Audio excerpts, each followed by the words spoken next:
Amén. Vamos a estar en pie, les invito a que abran la Sagrada Escritura en Romanos capítulo 8, versos 31 y 32, pero no cierren la Biblia, ya que la enseñanza estará basada en esta porción bíblica. Romanos 8, versos 31 y 32. ¿Qué pues diremos a esto? Si Dios es por nosotros, ¿quién contra nosotros? El que no escatimó ni a su propio Hijo, sino que lo entregó por todos nosotros, ¿cómo no nos dará también con Él todas las cosas? A veces memorizamos algunos textos, nos los aprendemos de memoria y son muy importantes para nosotros. Eso está bien. Pero hay ocasiones en que olvidamos el contexto, ¿verdad? Es decir, lo que está antes y después del texto. Un ejemplo, antes de entrar de lleno a la enseñanza, es por ejemplo Filipenses 4:13. Todos sabemos ese texto, ¿verdad? Todo lo puedo en Cristo que me fortalece. Es una realidad, porque Dios es el que nos fortalece, aún en aquellas cosas que nosotros humanamente no pudiéramos lograr. Pero ¿qué dice el contexto de ese texto? Dice, sé vivir en abundancia y sé vivir en escasez. Estoy enseñado para tener como para no tener. En otras palabras, sé vivir en pobreza y en riqueza. En todo y por todo estoy enseñado. Todo lo puedo en Cristo que me fortalece. Amén. ¿Qué quiere decir? Que Dios nos da la capacidad de poder vivir en tiempos de abundancia y en tiempos de escasez, en tiempos de bonanza, de bienestar y en tiempos de problemas, de conflictos y de luchas. Todo lo podemos en Cristo. Amén. Y aquí también hay un texto que en muchas ocasiones, no digo que lo saquemos de contexto, sino que no sabemos o a veces no meditamos lo que está antes y después del texto, ¿verdad? Aquí dice, si Dios con nosotros, ¿quién contra nosotros? Y quizás en ocasiones ese texto lo decimos, o alguien lo dice, ¿verdad? En una forma retadora, ¿verdad? Si Dios conmigo, ¿quién contra mí? Pero no se refiere a eso el contexto. ¿A qué se refiere el contexto? Dice inmediatamente, ¿verdad? Del verso 32. Bueno, el 31. ¿Qué pues diremos a esto? Si Dios es por nosotros, ¿quién contra nosotros? Hace una pregunta. ¿Quién contra nosotros? Y da la respuesta.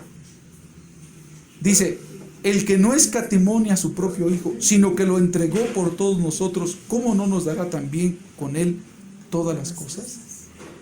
Y ya la respuesta viene más contundente en el verso 33.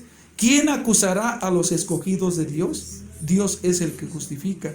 ¿Quién es el que condenará? Cristo es el que murió, más aún el que también resucitó, el que además está a la diestra de Dios, el que también intercede por nosotros. Amén.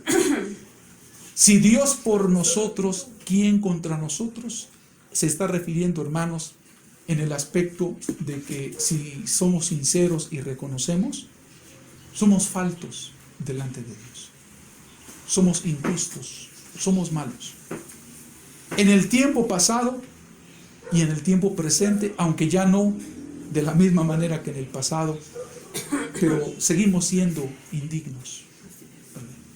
Entonces hay alguien que nos acusa, hay alguien que nos condena, hay alguien que nos señala, hay alguien que nos hace recordar el pasado, hay alguien que nos señala nuestras debilidades, ¿verdad? ¿Quién es? Satanás, ¿verdad? Es el diablo el que te mete duda para que no creas en el amor y en la misericordia de Dios. Y pareciera algo muy sencillo, hermanos, pero aún de esto determina el destino eterno de las almas. ¿Usted cree que el diablo insistirá mucho para que una persona se pierda total y corrompidamente en la miseria, en la maldad? A veces sí, insiste para que la gente se pierda totalmente y se corrompa. Pero a veces, hermano, ponga mucha atención, a veces con que dude del perdón y de la salvación en Cristo, eso es suficiente para que esa alma se pierda.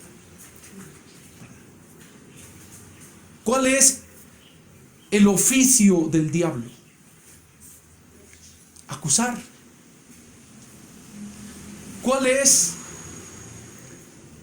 la debilidad más grande o el pecado más grande del diablo? Mentir, ¿verdad? Y sobre todo meter temor y duda, de tal manera que el cristiano llegue a decir: pues no, yo no soy digno de servirle a Dios, yo no soy digno de la misericordia de Dios, ¿verdad? Porque el diablo a lo mejor le dice: acuérdate que hace 33 años en tal lugar dijiste una mentira, acuérdate que hace 40 y tantos años te robaste un gansito. Sí, no, pues era niño, era niña, era un infante la persona, ¿verdad? ¿No les ha pasado, hermanos, que ya los que somos grandes, los que somos adultos, no a veces el diablo hasta nos hace recordar las travesuras que hacíamos de niños y nos hace sentir mal, ¿verdad? Yo no digo, hermanos, que pues vivamos como la fresca mañana o la lechuga, ¿no? Bien frescos, pero la Biblia es real, hermanos. Así como Dios condena el pecado, señala el pecado, ¿verdad? Y dice que en su presencia no entrará cosa que hace sucia, que hace abominación y mentira. Así también dice con esa misma fuerza que entrarán los lavados en la sangre preciosa del Cordero. Así como el Señor dice que la paga del pecado es muerte, también dice que la dádiva de Dios es vida eterna en Cristo Jesús, Señor nuestro. ¿Qué es lo que el diablo va a querer hacerte ver a ti, hermano o hermana? Solamente la parte de culpa, solamente la parte de condenación, ¿verdad? Y la parte de misericordia y de perdón. Al diablo no le conviene que nosotros creamos en la misericordia de Dios. No le conviene que creamos en el perdón de Dios. Al diablo no le conviene que creamos en el amor de Dios. ¿Por qué? Porque si nosotros creemos en su amor, en su misericordia, Él nos va a perdonar. Dios nos va a salvar. Dios nos va a levantar y a restaurar. En cambio, si dudamos del perdón, del amor y de la misericordia de Dios, viviremos una vida llena de culpa, llena de remordimiento, llena de amargura. Hay personas, hermanos, y se lo digo bíblicamente, que Dios ya los perdonó, pero ellos no se han perdonado a sí mismos. Y el diablo, ¿verdad?, le recuerda a la persona su pasado. ¿Se acuerdan ustedes de Martín Lutero? Dice que en una ocasión estaba haciendo la traducción de la Biblia del alemán, del latín al alemán, para que la gente la entendiera. Y se le apareció el diablo y le dijo: tú, Martín Lutero, sirviéndole a Dios, y se ríe, mira, le enseña un pergamino grande y le dice: mira, aquí están todos tus pecados, con letras chiquitas. Y Lutero le dice: ¿esos son todos? Dice: no. Le da la vuelta a la hoja y dice: mira, aquí hay más. Y Martín Lutero se lo queda mirando y le dice: pero ahí falta algo. Y dice: no, ya están aquí todos tus pecados. No, ahí falta algo. Agarra su pluma, la embarra de tinta y escribe sobre ese pergamino: y la sangre de Jesucristo, su Hijo, nos limpia de todo pecado. No es que Dios se haga de la vista gorda, hermanos, cuando una persona peca. No, sino que ve la sangre que su Hijo derramó en la cruz del Calvario. El castigo por ese pecado lo llevó Cristo en la cruz del Calvario. Y si la persona se arrepiente, y si la persona le pide a Dios misericordia, se quebranta y se humilla, dice claramente la Escritura que si confesamos nuestros pecados, Él es fiel y justo para perdonar nuestros pecados y limpiarnos de toda maldad. Entonces, si Cristo ya te perdonó, ¿quién te va a acusar? Si Cristo ya te justificó, ¿quién te va a condenar? Si Cristo ya te lavó en su sangre preciosa, dice el Señor que nuestros pecados los toma y los echa a lo profundo de la mar y nunca más se vuelve a acordar de ellos. Alabado sea Dios. Bendito sea nuestro Dios. Claro que hay personas que dicen, no, difícil de creer. ¿A poco nada más por una oración? Y por eso hay personas que no han aceptado a Jesucristo como su Salvador. Porque dicen, ¿a poco por pasar al altar cuando hace el llamado el predicador? ¿A poco porque hagan una oración de salvación? Ya por eso la persona ya se borraron sus pecados y ya. Pues ¿a poco no? ¿O que la sangre de Cristo no tiene poder? ¿O que no fue suficiente el sacrificio de Cristo? ¿Que no es Dios el que dice, venid luego y estemos a cuentas? Si vuestros pecados fueren rojos como la grana, como la nieve serán emblanquecidos. Y si fueren rojos como el carmesí, ¿cómo dice? Vendrán a ser como blanca lana. Así es, bendito sea el Señor. Alabado sea Dios para siempre. Así es, hermanos. Dice aquí la Escritura, el que no escatimó ni a su propio Hijo, sino que lo entregó por todos nosotros, ¿cómo no nos dará también con Él juntamente todas las cosas? Quiere decir, hermanos, que si Dios da lo más importante, ¿no dará también lo secundario? Si Dios ya, el Padre, dio lo más valioso, ¿no podrá dar también lo que no es tan valioso? Se lo voy a explicar con ejemplos, ¿verdad? Imagínense que el padre del hijo pródigo, llegara el hijo pródigo y le dijera, hijo, lo abrazara y le dijera, te perdono, pero ya no eres mi hijo. Te perdono, pero ya no hay lugar para ti en la casa. Te perdono, pero vas a tomar el lugar de un jornalero. Te perdono, pero ni creas que te voy a poner zapatos. Te perdono, pero ni creas que te voy a dar de comer. Muérete de hambre. Ese perdón, ¿qué significaría? Y si el padre del hijo pródigo lo haya hecho, con justa razón, ¿sí o no?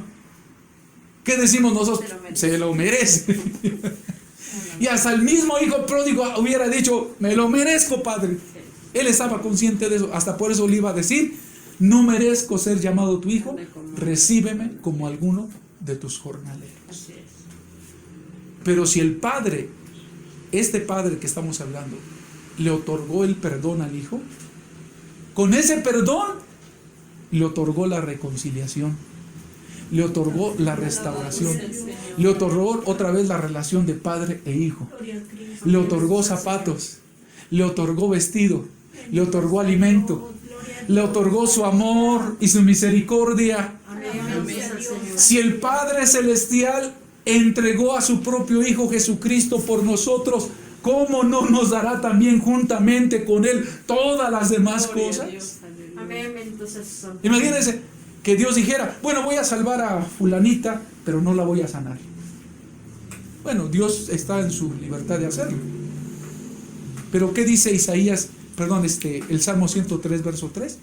Él es quien perdona todas tus iniquidades y el que sana todas tus dolencias. Imagínense que el Señor dijera, bueno, fulanito sí lo voy a perdonar, pero voy a dejar que se muera de pobre. ¿Qué es más valioso, el dinero o el perdón? El perdón. Y si te dio el perdón, ¿no te va a dar también el dinero? Dice el Señor Jesucristo, ¿quién de vosotros, si su hijo le pide un pan, le va a dar una piedra? Y si le pide un huevo, le va a dar un escorpión. Fíjense, un animal para que lo muerda y lo mate envenenado. Si dice, si vosotros siendo malos, porque bueno solo es Dios, sabéis dar buenas dádivas a vuestros hijos, cuánto más nuestro Padre Celestial dará buenas cosas a los que se las piden. Alabado sea Dios, demos gloria a Dios. Sea Cristo glorificado, su amor es grande y maravilloso. Claro que Dios no quiere que persistamos, ¿verdad?, en la rebeldía, en la necedad, en el pecado. perdonó a la mujer adúltera, a la que fue tomada en el hecho adulterando, y le dijo: ni yo te condeno, vete y no peques más. Al hijo pródigo, ¿verdad? Le dijo: entra a la casa y come, voy a hacer una fiesta en tu honor. Y si quieres volverte a ir a derrochar el dinero, pues ve. No, ¿verdad? No. Entonces, sí hay un cambio en nuestras vidas, sobre todo si consideramos el grande amor de Dios, la grande misericordia de Dios. ¿Sabe usted, hermano, qué significa la palabra gracia? Don inmerecido. Hay personas que no conocen el significado de la gracia. ¿Por qué? Porque hay otras personas que a lo mejor han pecado, Dios las ha perdonado, pero esas personas no le han perdonado. O sea, es más fácil que Dios te perdone que los hombres. Así es. En una ocasión, el rey David, pues como humano, tuvo fallas y también pecados graves. Pero en una ocasión, fíjese, se atrevió a contar al pueblo de Israel, a hacer un censo. Imagínense, ¿eso qué tiene de malo? Bueno, es cuestión de un estudio muy profundo de las Escrituras, ¿no? Pero Dios se enojó por haber contado a su pueblo. Imagínense. Y el Señor le dijo que escogiera cómo quería en cierta manera el castigo. Le dijo: ¿quieres que te persigan tus enemigos y sean ellos los que te juzguen y los que te ataquen y hagan cosas contra ti? ¿O quieres que yo haga justicia contigo? ¿Alguien recuerda qué dijo el rey David? Yo prefería que Dios le hiciera justicia porque era justo y misericordioso, y el hombre no tiene piedad. Y el hombre no tiene piedad. Sí, mejor tú, Señor, castígame mejor tú. ¿Verdad? ¿Esto por qué, hermanos? Porque en muchas ocasiones nosotros condenamos, juzgamos y pues no sé si es una frase del hermano Genarito, pero a mí me la contaron. Decía que cuando acusamos a una persona con un dedo, con 4 dedos nos estamos acusando, ¿verdad?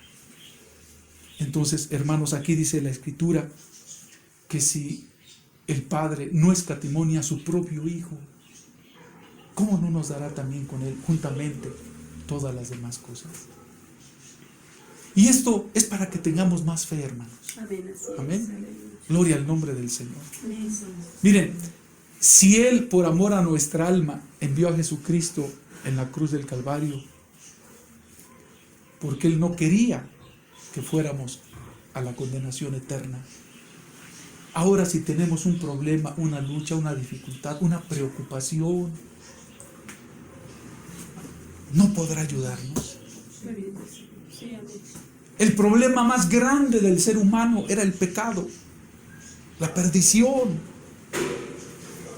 Y si Él resolvió ese problema tan grande, ahora no podrá ayudarnos a resolver un problema familiar, un problema económico, un problema de salud. Sí, amén. Creámoslo, hermanos. Sí, así es. El diablo no quiere que creamos. El diablo quiere que pensemos: no, ya parece que Dios te va a ayudar. Si no eres digno, ya parece que Él va a tener misericordia de ti. Y a veces la persona quizás le pueda decir: Señor, yo ya te pedí perdón hace 15 años de esta situación, de esto que hice mal, de esto que dije mal. Y el diablo, ¿verdad?, viene a la mente de la persona y le dice: no, ni creas. Otro ejemplo, hermanos. Suponiendo que mi hijo Miguelito hace una travesura y arrepentido me dice: papá, perdóname. Y que le dijera yo: sí, hijo, ¿cómo no? Te voy a perdonar. Saco el cincho, te perdono, hijo. ¡Pam! Le doy los cinchazos. ¿Lo perdoné? No. Pero hay ocasiones, hermanos, que nuestra fe quizás es tan flaca, tan débil, que pensamos que si Dios nos perdonó, pero de todas maneras nos va a castigar, que de todas maneras nos va a venir. Decimos, ¿no?, nuestro pago. ¿Verdad? ¿Qué nos dice en Isaías 53? Que Él cargó con el castigo de todos nosotros. Dice, cada quien como oveja se apartó por su camino, mas Jehová cargó sobre Él el castigo de todos nosotros. ¿Hasta qué grado, hermanos, puede ser esto? Que estoy usando ejemplos, ¿verdad? Pero por ejemplo, yo cometí una falta y le digo al Señor, Señor, perdóname, estoy arrepentido, por favor, perdóname. Y el Señor me otorga el perdón, porque así es la palabra de Dios, ¿verdad? Y me dice, y le digo al Señor, Señor, pues gracias porque me perdonas, pero pues, castígame. Castígame porque hice mal. Y que el Señor me dijera, el Padre, ¿no? El Padre Celestial, no, ya no te voy a castigar porque el castigo que merecías ya lo puse sobre mi Hijo Jesucristo en la cruz del Calvario. Y que yo le dijera, no, pues sí, pero aunque castigaste mi pecado en el cuerpo de Jesucristo, yo también quiero que me castigues. O sea, ya será una necedad, ¿no? Sí, claro. Castígame, Señor, castígame. No, que Dios tenga misericordia, quite el castigo. Claro que nuestras faltas, nuestros pecados a veces nos traen consecuencias, ¿verdad? Porque hasta dice la Escritura, tu maldad te castigará y tu apartamiento te condenará, porque mira cuán amargo y triste es haber dejado a Jehová tu Dios.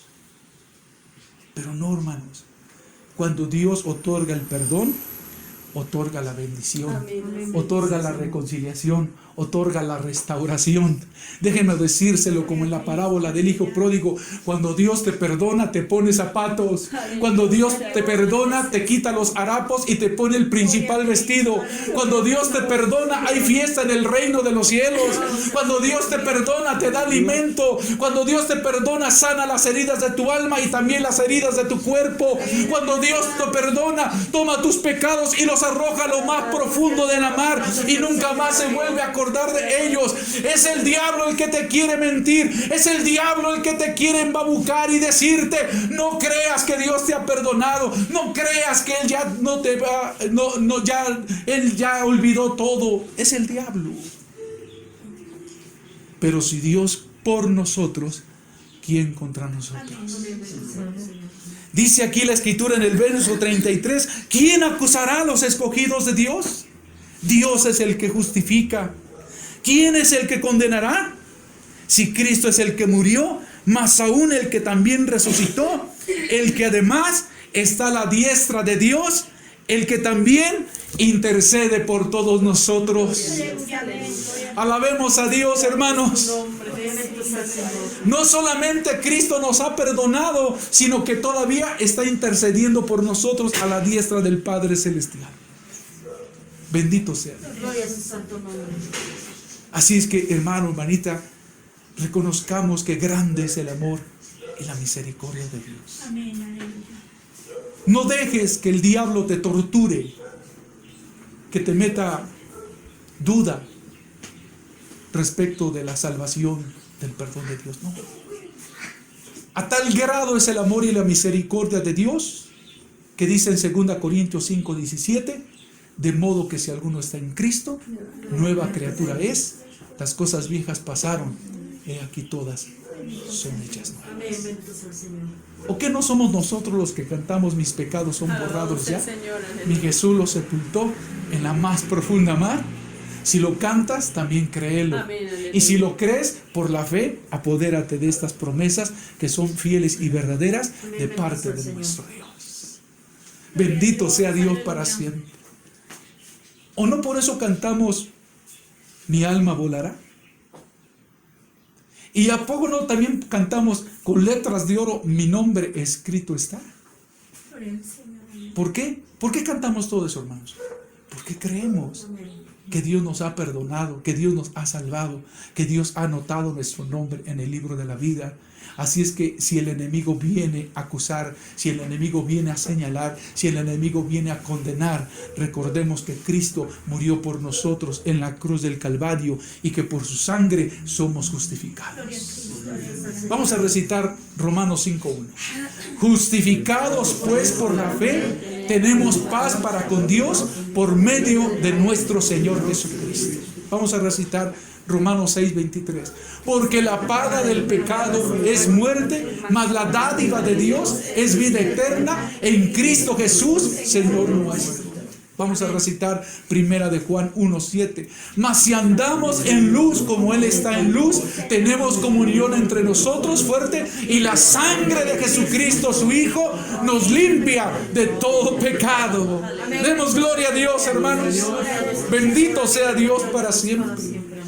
Entonces termina diciendo, ya no vamos a leer todos los versos, pero termina con varias preguntas. Entonces, ¿quién nos separará del amor en Cristo? ¿Tribulación, angustia, persecución, hambre, desnudez, o peligro, o espada? Como está escrito, por ti somos muertos todo el tiempo, somos contados como ovejas del matadero. Antes, en todas esas cosas, somos más que vencedores. Cerremos nuestros ojos, le pido que oremos de esta manera. Padre Celestial, gracias por tu palabra. Gracias por enviar a Jesucristo en la cruz del Calvario para salvarme. Yo recibo el poder de esa sangre para limpieza de mi alma y sanidad de mi cuerpo. Yo creo, Señor, en tu perdón, en tu misericordia, en tu amor. Y yo creo y estoy seguro que si tú vienes, me voy contigo. Y si tú me llamas, estaré contigo en el reino de los cielos. Gracias, Señor Jesús. Tú eres mi Salvador. Gracias. Amén.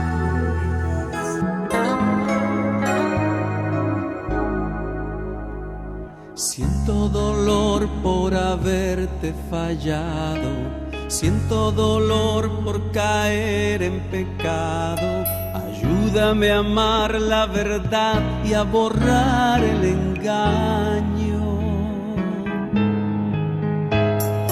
Yo no soy digno de andar en tu senda, ni de arrojar la primera piedra.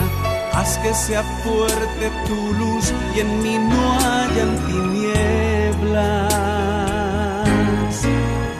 He pecado contra el cielo y contra ti, y sin ti yo sé que no podría vivir. Hoy estoy arrepentido de verdad. Hoy tu amor, tu paz en mí, yo quiero atesorar. Perdóname, perdóname, perdóname. Perdóname, perdóname, perdóname, perdóname, perdóname, perdóname, perdóname, perdóname, perdóname.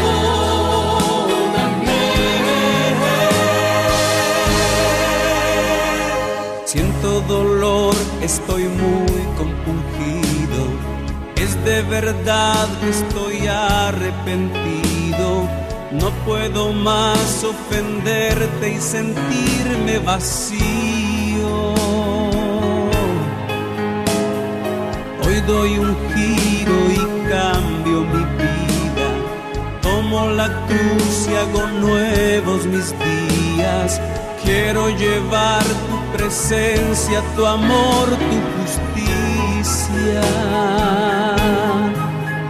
He pecado contra el cielo y contra ti,